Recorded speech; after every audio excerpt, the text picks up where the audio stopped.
Enséñame, Señor, tu palabra cada día, hazme entender tus misterios, tu revelación, porque tus mandamientos hoy son el gozo de mi corazón. Preparándonos para Semana Santa.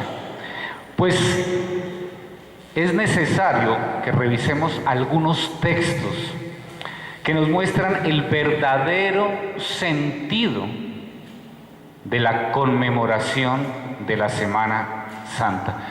Cuando no entendemos el verdadero sentido de la Semana Santa, llegamos a esas fechas y muchas veces como que no le damos la verdadera dimensión como cristianos. Y nos dejamos llevar por el mover del mundo, por cómo se ve la Semana Santa en el mundo, o peor aún, cómo se ve religiosamente, pero no como es el verdadero sentido bíblico de la Semana Santa. Y hoy nos vamos a aproximar a la carta de Pablo a los Efesios. En el capítulo 1, Pablo viene orando por los seguidores de Jesús y viene orando para que lleguen a conocer la grandeza del poder de Dios que levantó a Jesús de los muertos y que ese poder esté ahora a disposición de nosotros en Cristo. Y a veces llegamos a la palabra y entendemos, realmente entendemos que Jesús murió por nosotros, pero la gran magnitud de lo que sucede tras esa verdad a veces no alcanzamos a percibirla. Por eso hoy nos vamos a unir a la oración de Pablo en el capítulo 1 de Efesios para que el Señor nos ayude un poco más a conocer la grandeza del poder de Dios que actúa en nosotros para salvación. Hay un graffiti, si no lo han borrado, en Bogotá, que me parece muy inteligente. Dice, Jesús es la respuesta, pero ¿cuál es la pregunta? Y a veces nosotros decimos, sí, Jesús es la respuesta para mi vida, Jesús es la respuesta para muchas cosas, pero esa es la verdadera pregunta. ¿Qué es lo que el Señor quiere que entendamos? ¿Qué es lo que el Señor quiere que le preguntemos ante esta realidad de la salvación? Hay un programa de televisión que se llama Extreme Makeover, reconstrucción total, la traducen para los países latinos. Reconstrucción total, ¿alguien lo ha visto? No, es la continuación de ese. Reconstrucción total es que a una familia que por alguna circunstancia está viviendo en unas malas condiciones, posiblemente sus hijos son hijos especiales o hay unas personas ancianas que no pueden vivir en la casa donde viven, se ganan la reconstrucción total. Los envían 7 días de vacaciones a un sitio muy especial, muy bonito, Disney World o las Bahamas, bueno, lo que sea, y los envían a este lugar por 7 días. Cuando estas personas regresan, la casa en que ellos vivían en esos 7 días ha sido demolida y han construido una nueva casa con todas las comodidades y todo lo que necesitan ellos para lo que antes tenían dificultad. Y realmente es muy bonito porque estas personas son personas realmente necesitadas que no podrían nunca acceder a esto. Cuando nosotros ponemos nuestra confianza en Jesucristo para ser perdonados por la obra de Él en la cruz, inicia una nueva vida. Hay un extreme makeover, hay una reconstrucción total, un cambio extremo en nuestra vida. Es demolido todo lo que éramos antes y es construido algo nuevo.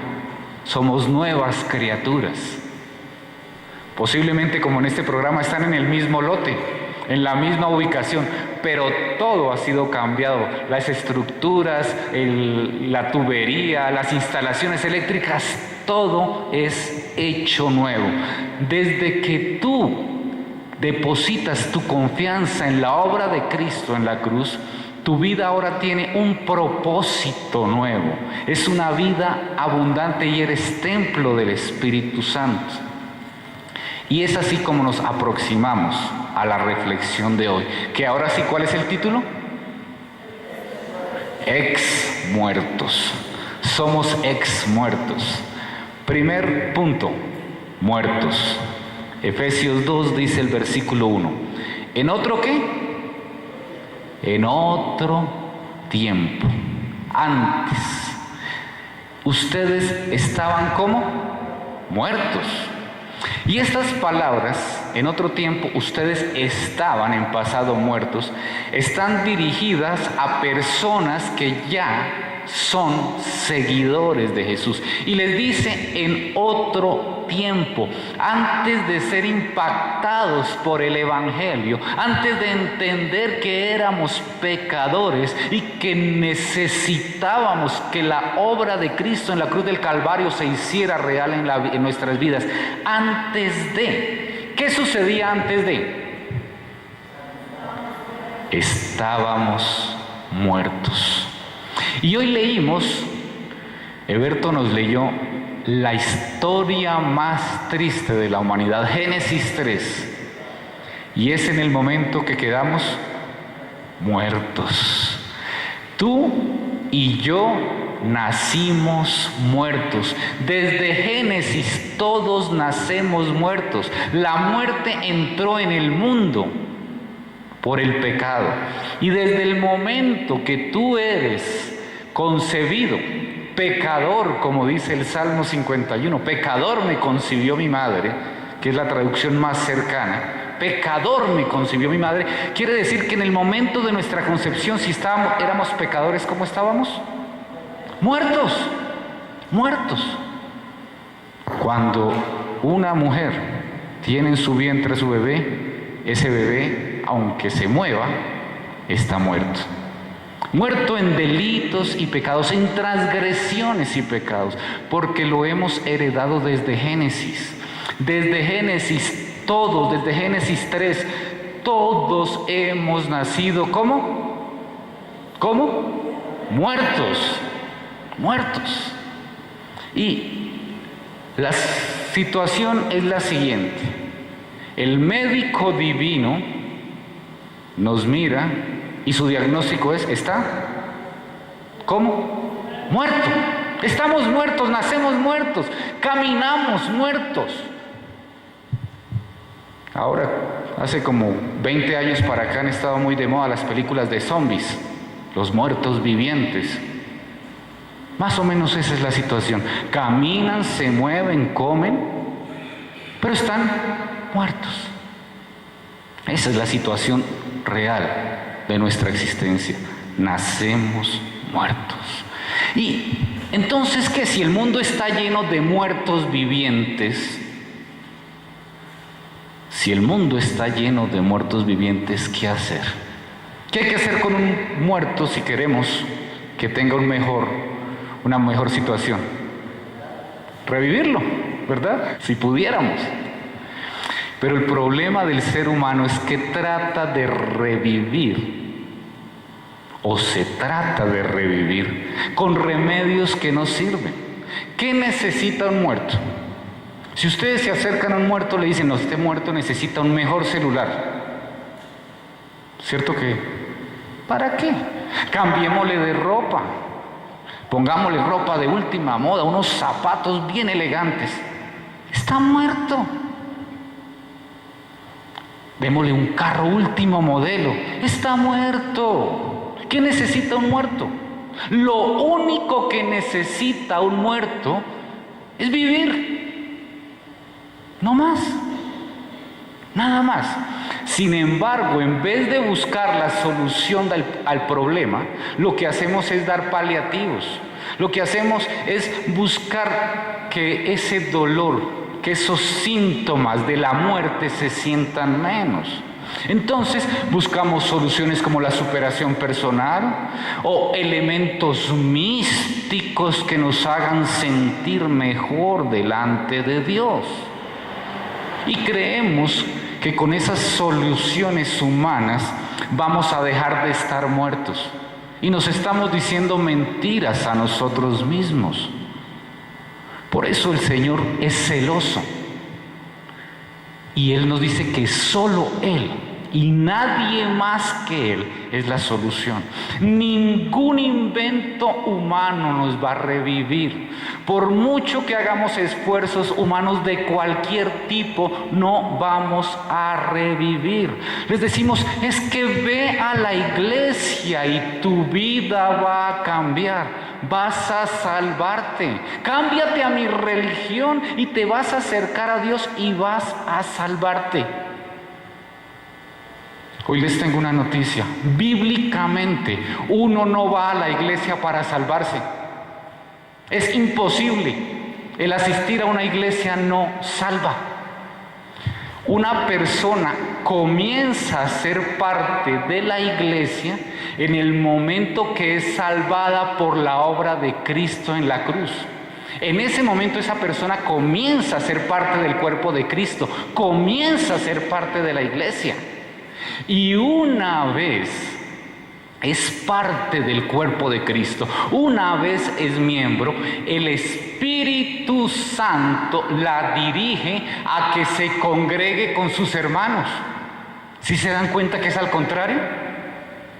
Si una persona viene aquí y no ha sido redimida por la sangre de Cristo, no es salva. Sencillamente no es parte de la iglesia. No es iglesia. Así venga y construya una carpa y se venga a vivir acá. No es parte de la iglesia, porque lo único que nos hace ser parte de la iglesia es que hayamos sido sellados por el Espíritu Santo cuando escuchamos el Evangelio y creímos en la obra de Cristo en la cruz y confiamos absolutamente en ella. Entonces eso de que vengas a la iglesia para que te salves, no es así. Ven a la iglesia y escucha el Evangelio, conócenos, comparte un rato con nosotros. Eres bienvenido, pero eso no te va a dar salvación. Lo único que te va a dar salvación es que te acerques a la cruz del Calvario y deposites tu confianza en la obra de Cristo. Ese es el orden. Y ahí sí, eres parte de la iglesia. Y ahí sí estás congregado con tus hermanos. De resto, no ha pasado nada. Sigue que estábamos muertos, ¿cómo? En sus transgresiones y pecados. La otra versión dice delitos, pero esta traducción es más cercana, porque la palabra transgresión es pasar voluntariamente una línea que ha demarcado, un límite, donde nos dice hasta acá y lo pasamos. Esa es una transgresión. Y la palabra pecado es un término que se usaba antiguamente para la arquería. Arquería no de fútbol, sino arquería, de lanzar flechas. Cuando la persona erraba, cuando el arquero no daba en el blanco, la flecha daba fuera del blanco, se decía que había pecado, había errado. Pecado es cuando nosotros damos fuera del blanco que nos ha puesto Dios. Y el blanco que nos ha puesto Dios es perfección. Por eso todos somos pecadores. No hay uno solo de nosotros que siempre haya dado en el blanco. Es más, ojalá alguno de nosotros diga que algún día ha dado en el blanco por sí mismo y no por la obra de Dios. Y continúa el versículo 2, en los cuales andaban conforme a los poderes de este mundo. El sistema de valores de este mundo aleja a las personas de Dios. La corriente del mundo te lleva en contravía a Dios. Cada día te aleja más de Dios. El mundo te dice, defiende tus derechos. Tienes derecho a decidir por ti. Eso se llama humanismo, donde el centro es el ser humano, donde el centro soy yo. Y el cristianismo, la palabra de Dios nos dice, el centro es Jesucristo. Por eso decimos que somos cristocéntricos. Nuestro centro se llama Jesús. Y lo encontramos en la palabra de Dios, por eso somos bíblicos cristocéntricos. Solo Cristo, sola Escritura. Allí está nuestro centro. Y por eso, a veces las corrientes del mundo nos llevan y te dicen, es que es tu cuerpo. No es cierto, no es tu cuerpo. Tú lo estás administrando. Tú eres mayordomo de tu cuerpo. Pero el día que te crearon, el Señor te creó para adorarlo. Y en el momento que tú lo conoces y te acercas a Jesucristo y confías en la obra de Cristo, le entregas el 100% de tu cuerpo a Él. Por eso, aquellos que te dicen, mujer, hoy en estos días con la conmemoración del Día de la Mujer, es tu cuerpo, tienes derecho a abortar, haz con él lo que tú quieras. No es cierto, no es mi cuerpo. Mi cuerpo le pertenece al Señor y lo administro como Él me diga que lo debo administrar. Joven, tienes derecho a desarrollar tu personalidad. Destrúyete en el intento. Consume lo que el mundo te dice. Haz lo que el mundo te dice. Mira lo que el mundo te dice. Porque tú tienes derecho. Eso no es lo que dice la Biblia. ¿Alguien ha manejado un carro con problemas de dirección? Uno va manejando el automóvil y empieza a salirse de la carretera y uno lo empieza a mover hacia este lado, pero el carro vuelve y trata y todo el tiempo es un forcejeo.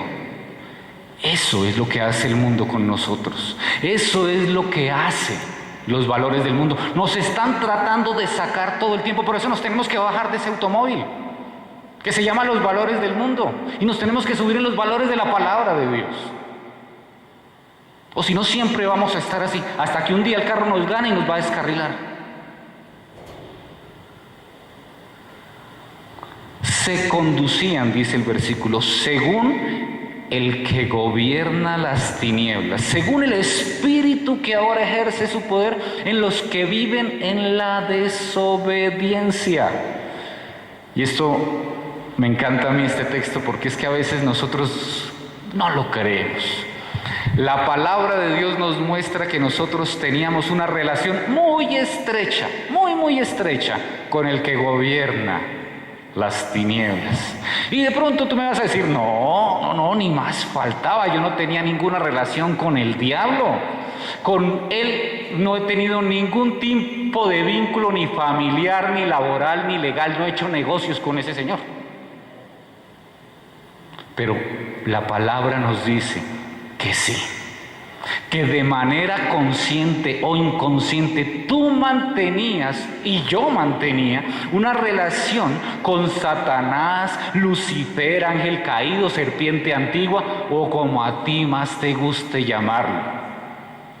Teníamos una relación con él y a veces no nos gusta hablar de estas cosas, ¿cierto? La Biblia nos dice que todos antes de conocer al Señor Jesús teníamos una relación estrecha con el enemigo y que en nosotros actuaba el espíritu ¿de qué? Espíritu que ahora ejerce poder en los que viven en la desobediencia. El espíritu de desobediencia.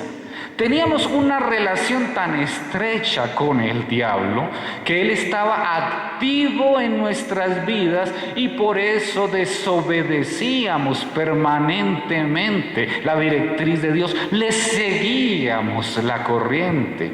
Y tal vez tú has dicho, yo no me dejo dominar por nadie, a mí no me domina nadie, a mí no me la gana ninguno, pero el enemigo nos va llevando, haciéndonos creer que somos nosotros los que estamos manejando nuestra vida. Él nos va llevando con mucha tranquilidad, nos va llevando despacito, alejándonos de Dios. Y cada uno de nosotros iba como Vicente, ¿Cómo? ¿A dónde va Vicente? A dónde va la gente, ¿cierto? Como todos hacen eso, yo también lo hago. Pero no nos dábamos cuenta que detrás de eso era el espíritu de desobediencia que nos iba alejando de Dios. Por eso vamos en contravía del espíritu de desobediencia.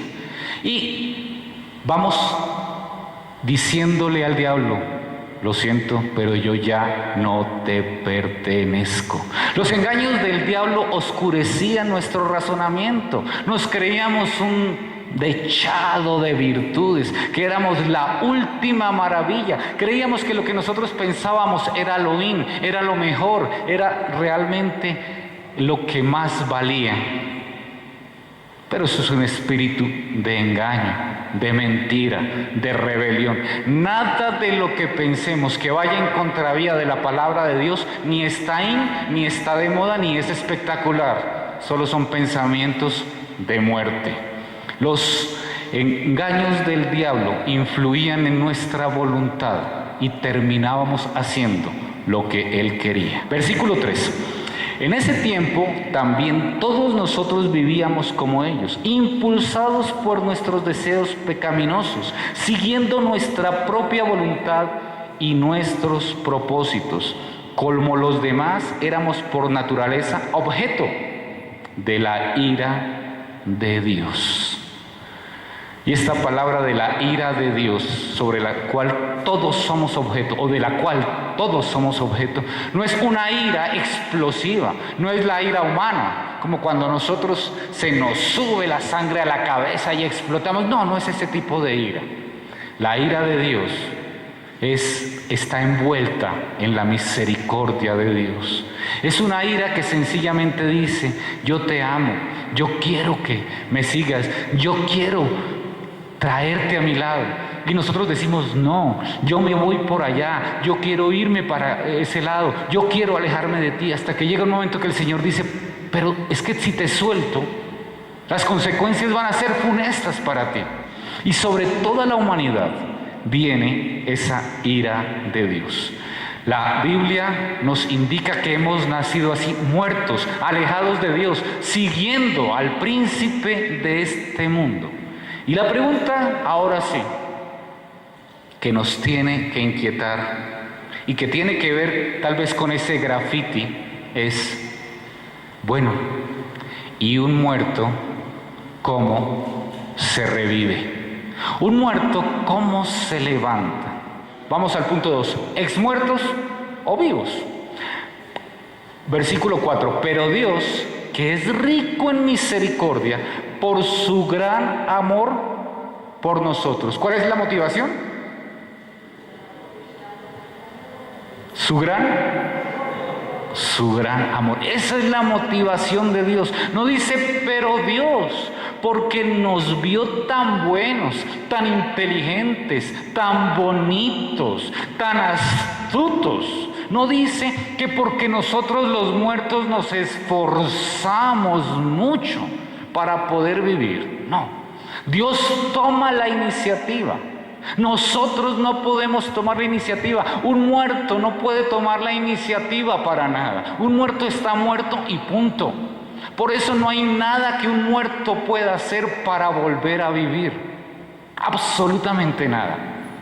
La iniciativa la toma Dios. Y lo hace porque lo merecemos, porque nunca fallamos a la iglesia, porque me compré una Biblia nueva y me la estoy leyendo de principio a fin, porque soy el versículo más rápido del oeste. No, lo hace por su amor, por su misericordia. Nuestro potencial, nuestra inteligencia, nada de eso sirve, nada de lo que hagamos sirve. Es el amor de Dios, la misericordia de Dios, la que motiva a Dios a acercarse a este muerto para revivirlo. Versículo 5. ¿Nos dio vida cómo? No, pero ¿cómo nos dio? ¿O con quién nos dio más bien? Con Cristo, gracias. Con Cristo. aun cuando estábamos muertos en pecado, por gracia ustedes han sido salvados. Y este versículo es importantísimo para entender la Semana Santa. Importantísimo, porque no es que Dios pasó una varita mágica y dijo: voy a levantar a estos muertos para que vivan. No, la única manera de pasar de muerte a vida es recibiendo la vida. ¿cómo? Con Cristo. Con Cristo. Sin Cristo no podemos pasar de muerte a vida. Con Cristo. ¿Y cómo recibimos la vida con Cristo? Mírenlo cómo, versículo 6. Y en unión con Cristo, ¿qué? Nos resucitó. En unión con Cristo nos resucitó. Esto es supremamente importante. Yo sé que el texto de hoy es muy doctrinal, pero es necesario. Estas verdades son importantísimas para nosotros. Con Cristo nos resucitó. Nosotros no podemos resucitar solos. Nosotros no podemos sencillamente un día estar muertos y levantarnos y decirnos: wow, ya estoy vivo. No, no es posible. Jesús murió para resucitar contigo. Y eso es lo que nos recordamos en Semana Santa. Y Jesús no muere, no resucita. Y si no resucita, tú no puedes resucitar con Él. Tienes que estar unido a Cristo para poder resucitar. De lo contrario, vas a seguir muertos. La única manera de salir de la situación de muerte es resucitando, es pasando a la vida. Y solamente es posible esto unidos a Cristo. Por eso ninguna religión te puede salvar. Es solamente Jesús. Yo soy el camino, la verdad y la vida. Nadie viene al Padre sino por mí. De lo contrario vamos a seguir muertos. Por eso el Evangelio no se trata de repetir una oración de entrega. El Evangelio se trata de unirnos al que venció la muerte. No podemos acercarnos, como dicen en algunas partes, hacer una oración de fe y una oración de entrega si no estamos resucitando con Jesús. Seguimos muertos. Mientras esto no suceda, continuaremos muertos por toda la eternidad. No hay nada que podamos hacer. Me contaba alguien en estos días, alguien que se congrega acá, que en una ocasión, y de pronto algunos de ustedes sepan la historia, fue bautizado en 3 iglesias diferentes el mismo día.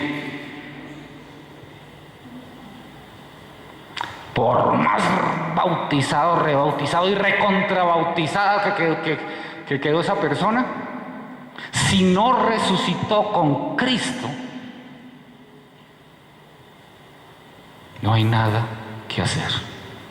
Necesitamos resucitar con Cristo.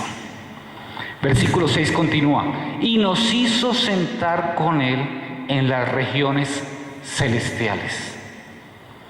¿Cómo comenzó el pasaje? Diciendo que estábamos, ¿cómo? Muertos.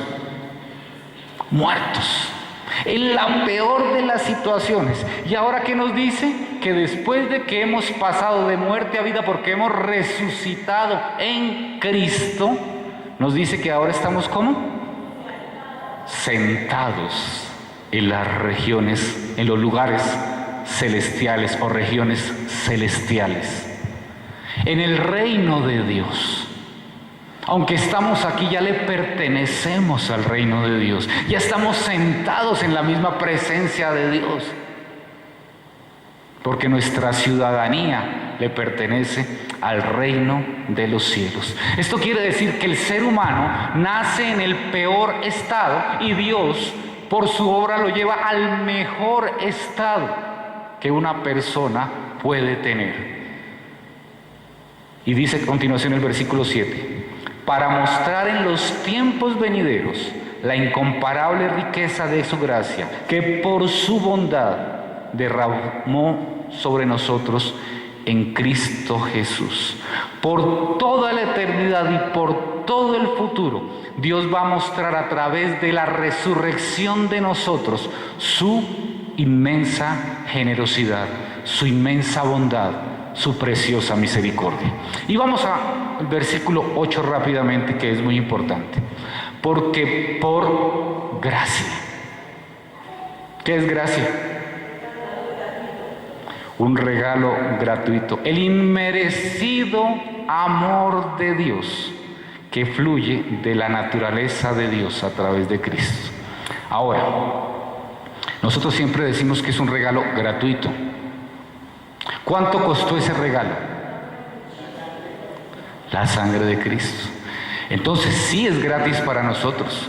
Pero el problema es que cuando nosotros decimos como es gratis, y si se han dado cuenta que lo que es gratis no lo valoramos, tenemos que recordar que aunque llegó gratis a mí, costó el mayor precio que se haya pagado jamás. Él pagó el mayor precio para darme ese regalo. Esa es la gracia. La gracia de Dios es tan grande y tan profunda que no la podemos entender. Va contra la idea que tenemos la mayoría de nosotros, que todo lo que tenemos es porque nos lo hemos ganado de alguna manera. Y con Dios las cosas no son así. Si se han dado que dice que el Espíritu Santo derrama dones como Él quiere, no porque nosotros no lo hayamos ganado. Todo con el Señor es así. Él da a quien quiere dar. Por eso es soberano. Es el Señor. Él no nos mira si somos muy simpáticos o no para regalarnos algo. El significado de la gracia es simplemente las riquezas maravillosas y costosísimas de Dios dadas a nosotros en Cristo, sin pedir nada a cambio. Somos salvos únicamente como un acto de la voluntad de Dios, sin merecerlo. Y por gracia, ¿ustedes qué? Son salvos, han sido salvados. Y aquí vamos a recordar lo que hablábamos al principio. ¿Cómo nacimos? ¿Desde cuándo la humanidad nace muerta? Sí, desde el pecado, desde Génesis 3. Y siempre ha nacido muerta y siempre nacerá muerta. ¿Y revive cómo? ¿Por las qué? Por la sangre de Cristo. Pero ¿cómo es la única manera que podemos resucitar? En Cristo. En Cristo. No es que la sangre de Cristo está allá y yo voy y me unto un poquito en la cabeza. No, es que yo me sumerjo con Él en esa muerte que Él tuvo, y cuando Él resucitó, yo resucité en Él y con Él. Difícil entender, pero eso es la maravillosa gracia de Dios. Hemos sido salvados, aunque estábamos muertos espiritualmente, no merecíamos nada. ¿Y de qué hemos sido salvados?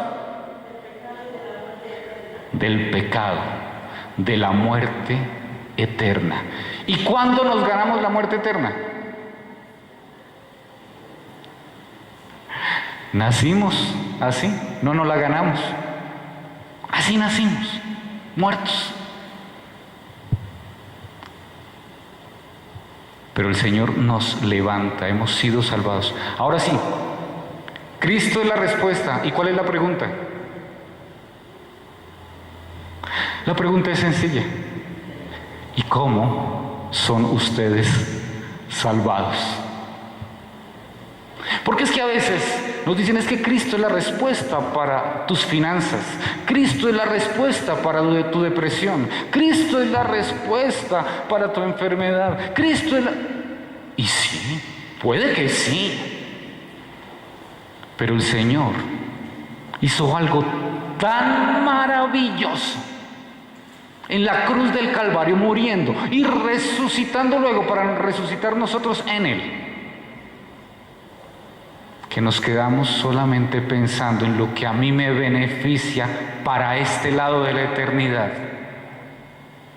Y solo busco eso y no me interesa resucitar en Él, ser salvo.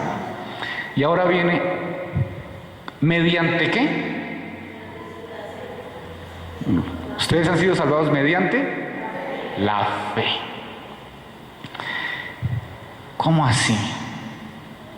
He sido salvado, he sido resucitado en Cristo, ya estoy sentado en lugares celestiales y no tuve que hacer nada.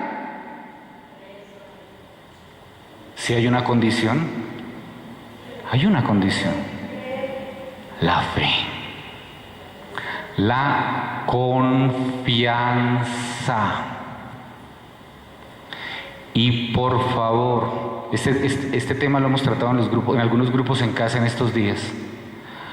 Por favor, cuidado. Fe no es creer intelectualmente en lo que hizo Jesús en la cruz. El diablo lo cree y tiembla. Entonces, ¿qué es creer? Creer es que tú te has entregado totalmente a Jesucristo como tu Señor. Tu Señor. Porque es que nos gusta la parte del Salvador, pero no nos gusta la parte del Señor. Pues hoy nos tenemos que ir de acá hoy sabiendo que si Él no es nuestro Señor, no puede ser nuestro Salvador. Tú te entregas a Jesús como tu Señor. Es decir, le dices, tú haz conmigo lo que tú quieras. Tú dirige mi vida, yo me bajo del trono de mi existencia y me deposito confiadamente en ti como mi Señor. Y una vez Él es tu Señor, porque es tu dueño, puede, como dueño de ti, pasarte de muerte eterna a vida eterna. Si Él no es tu Señor, no puede ser tu Salvador. Tú no puedes salvar algo que no es tuyo. Tú no puedes mover algo que no es tuyo. Ay, es que yo hice la oración de fe, o hice esto, o hice aquel protocolo, y ahora he declarado que Jesús es mi Salvador. Entonces Jesús dice, oh, lo declaró. Y como lo declaró, me toca ser su Salvador. No. Si tú no eres o no le perteneces al Señor como tu dueño, Él no puede pasarte de muerte a vida. Ese evangelio suavecito que nos están vendiendo no es así. Es gratis, es por amor, es por misericordia, pero es por fe. Y la fe es confianza. Confío tanto en la obra de Jesucristo que lo declaro mi Señor, me le entrego y le digo, haz conmigo lo que quieras. Y lo primero que Él hace, ¿saben qué es? Levantarnos en su resurrección.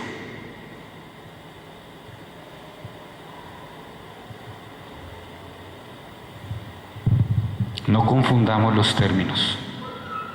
El que sea por gracia, el que sea por misericordia, no nos quita la fe.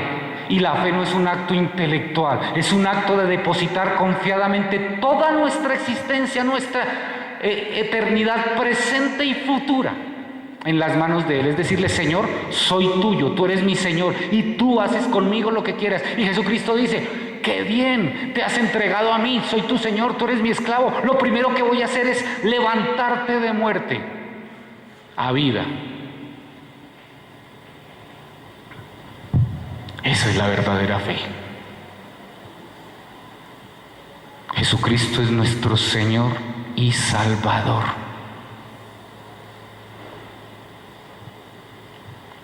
No invitemos a las personas a hacer oraciones de fe o de entrega cuando la persona realmente no ha entregado su vida al Señor. Y dice a continuación, esto, y cuando dice esto, no se refiere solo a la fe. Esto, no dice esta, dice esto. Es todo el paquete de salvación. Él lo estableció de esa manera, por eso procede de Dios el paquete de salvación. Por eso, para acceder a ese regalo, tiene que ser nuestro Señor. Esto, versículo 8, estamos en el 8 todavía, ¿cierto? Esto no procede de Dios, sino que es el regalo de Dios. Nos quedamos a veces con la última parte, pero está hablando de todo el paquete de salvación. Toda la salvación es de Dios. Nosotros no podemos hacer nada, absolutamente nada, solo acogernos a lo que Él nos da. Y la que más nos gusta, para no hacer nada, no por obras, para que nadie se gloríe, se jacte, dice esta versión. Si has comprendido que te entregas totalmente a tu Señor para que lo haga todo fácilmente, puedes llegar a la conclusión de que lo que tú hagas ni suma ni resta a la obra de Dios. Y eso es verdad. Lo que hacemos ni suma ni resta a lo que ya hizo Jesús en la cruz del Calvario. ¿Que Él lo ha hecho todo? Sí. ¿Que no nos podemos acreditar nada? Nada. Pero a continuación viene el final del paquete. Punto 3, vivos viviendo. Porque somos hechura de Dios, creados en Cristo Jesús para buenas obras, las cuales Dios dispuso de antemano a fin que las pongamos en práctica. Somos hechura de Dios, creados en Dios Jesús, ¿qué?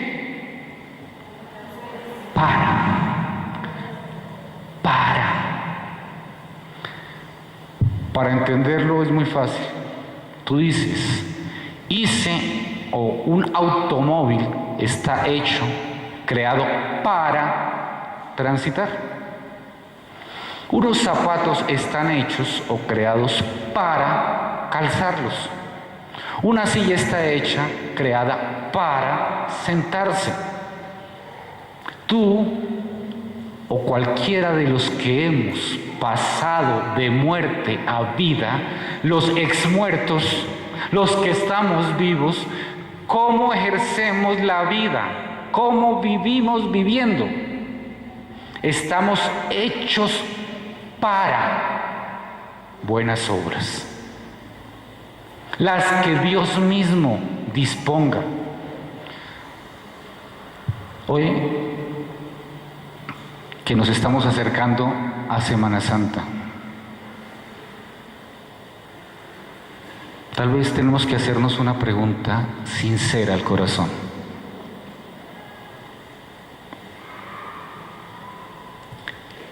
¿Será que realmente Jesucristo es mi Señor?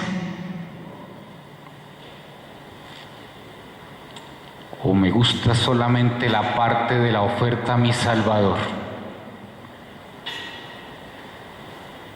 ¿Será que he resucitado en Él porque deposité toda mi existencia en Él? Hay una historia que vimos en estos días, gracias a Eberto, que nos inspiró, de un acróbata del siglo XIX llamado Blondín. Este hombre pasaba las cataratas del Niágara con una carretilla, y Un día llegó un duque a verlo con toda su comitiva y este hombre le dijo al duque: ¿usted cree que yo soy capaz de pasar de un lado al otro con esta carretilla llevando a un hombre en ella? Claro, le dijo, claro que sí. Le dijo, pues súbase. Y la respuesta del duque fue: no, ahí sí no. Esa ilustración es maravillosa, porque si nosotros creemos que Jesús nos puede salvar, pero no nos subimos en la carretilla que se llama la cruz del Calvario, su muerte y su resurrección, y como el hombre que se sienta en la carretilla de este acróbata, de Blondín, no le decimos: usted es el dueño de mi vida, porque mientras usted esté manejando la carretilla, usted es el que decide si me muero o sigo vivo. Si nosotros no reconocemos a ese Jesús como nuestro Señor, no nos hemos subido en la carretilla. Y de este lado que se llama muerte a este lado que se llama vida no nos va a poder pasar.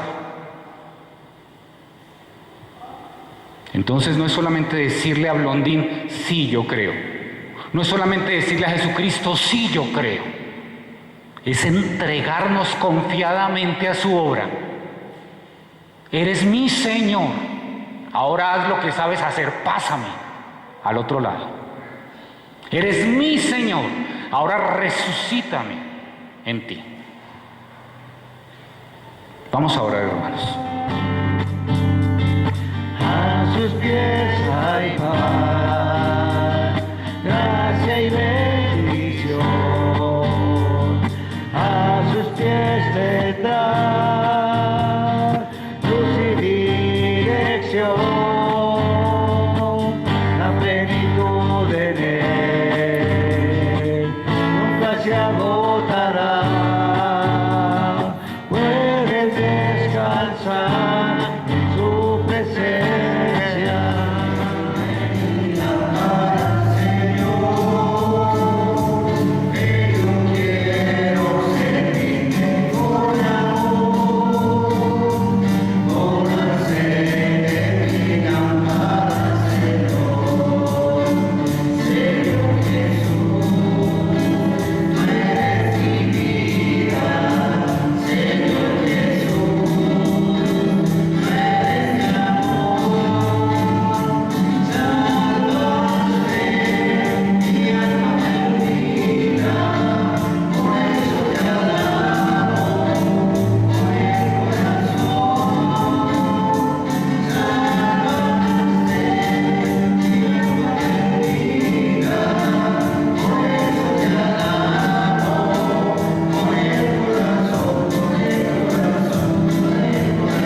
Enséñame, Señor, tu palabra cada día, hazme entender tus misterios, tu revelación, porque tus mandamientos hoy son el gozo de mi corazón.